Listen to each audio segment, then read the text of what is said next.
This is the GTX Titan, a graphics card that was released 13 years ago at an MSRP of $1,000. And it's safe to say that this is the most revolutionary GPU that Nvidia has ever released. It really changed the future of premium high-end GPUs, and now they're releasing $1,000 GPUs like nobody's business. In today's video, we're going to be testing if a $1,000 GPU from 2013 can still run games today. So the first thing I did was install the new graphics card. This is pretty easy, just like any other one. Then I went ahead and installed the new drivers. Crazy that this is still on GeForce Experience. It's not actually available on the Nvidia app. And yeah, the GPU was ready to be tested in some games. So over on some GTA, I've never benchmarked this game before. So here we have 1080p, and then a lot of these are on normal or taken down. Pretty much low settings on GTA 5. Now we're gonna see some stutters here, but that's okay. And as we can tell, we're getting like over 150 FPS with those settings. Before we start driving here, I'm gonna increase some of these settings real quick.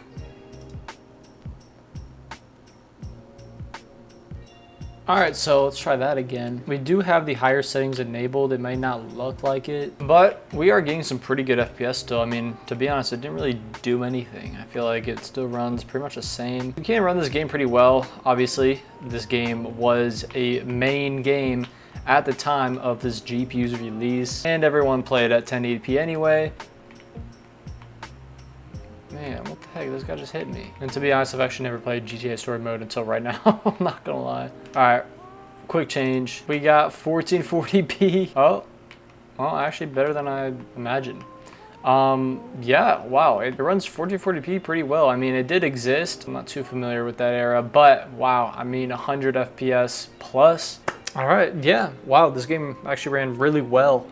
But yeah, I mean, GTA, a game that existed during this era, ran pretty well. Not surprising. Let's move on. All right, now the real test is Fortnite, the greatest game to ever exist. We all know this. And the game booted up in performance mode and low settings. We have medium view distance. Oh shoot. This game is running buttery smooth. Holy. I landed in the middle of nowhere, which kind of isn't great. Yeah, over 240 FPS is definitely possible.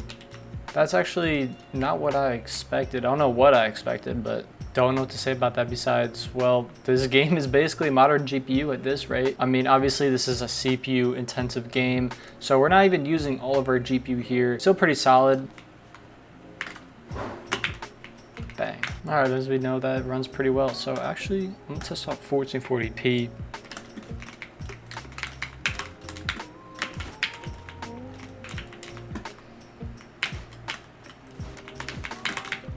I still got it. Like, I almost have to raise the settings even higher, but this is the settings that I always run this game at. So this definitely outperformed my expectations by far. Let's see if I can win, actually. Nah. So now we're on some Mark Raiders, and something it told me while I was trying to load this game is that it's not gonna run good, or that it shouldn't run good, but I beg to differ, you know what I'm saying? 70 to 85, 90 FPS is definitely playable. Now we are running 1080p and low settings with a little bit of resolution scaling. Now the GTX Titan doesn't have anything like ray tracing or any really good upscaling, but this is a modern title that does require a good graphics card, I would say, and it doesn't look too bad, and it's getting over 70 FPS pretty consistently. I mean, this area even seems like it would be more demanding as well. Now we're on some Cyberpunk, a game I definitely don't think would run too well, but we're here to see. So we have the low preset. It does have AMD FSR, which is like a light resolution scaling for certain GPUs. I'm not gonna lie, I'm not too familiar with how good it is, but it's the default. So let's just see how it runs.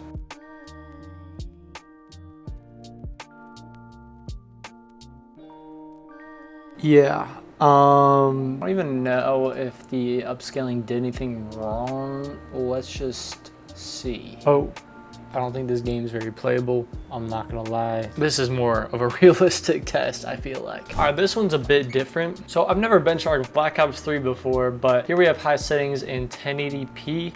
which I think will end up being like the highest settings I go, judging by these frames. 60 plus FPS. I will say it is using all of the GPU, so I would say it's a pretty decent test. And this game obviously doesn't really make sense either for this GPU. It came out, I believe, in 2016, and I think this game is still one of the best Call of Duties of all time, if not the best. I mean, just the custom zombies, man. This isn't custom zombies, obviously, but it's still golden, and this computer can run it, so that's pretty nice as well. And I will say the game still looks pretty good. This is 1080p. I don't think I could recommend 1440p, so let's bring up a few settings here, and we're still getting above 60 FPS. I could definitely feel a little bit of a difference here. Basically, this game can run pretty decent on 1080p, as it is running a bit hot, but it's all good. It still does its job pretty well. I'm not gonna complain here. And now we're on some Tomb Raider. This game came out early 2014, so pretty much anyone that had this GPU was playing this game.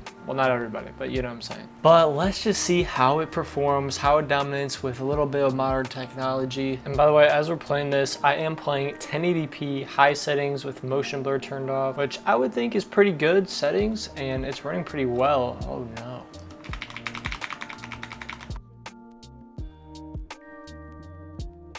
Alright, before I think we escape or something, I'm gonna try the highest ultra settings. Keep in mind, still in 1080p. Oh no, oh no. Let's get out of here.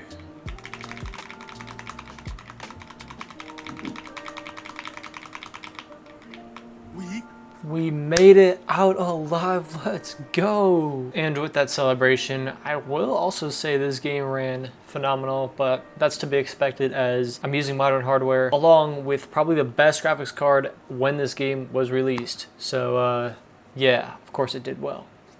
So how do you think the GPU performed? Oh, I'd say it ran pretty good. I mean, if it was a few years ago, I'd probably recommend it, but nowadays there's just so many GPUs that are like budget that are better and have more updated drivers that actually use the NVIDIA app and everything. Also, there's some AMD options I would definitely go over and consider.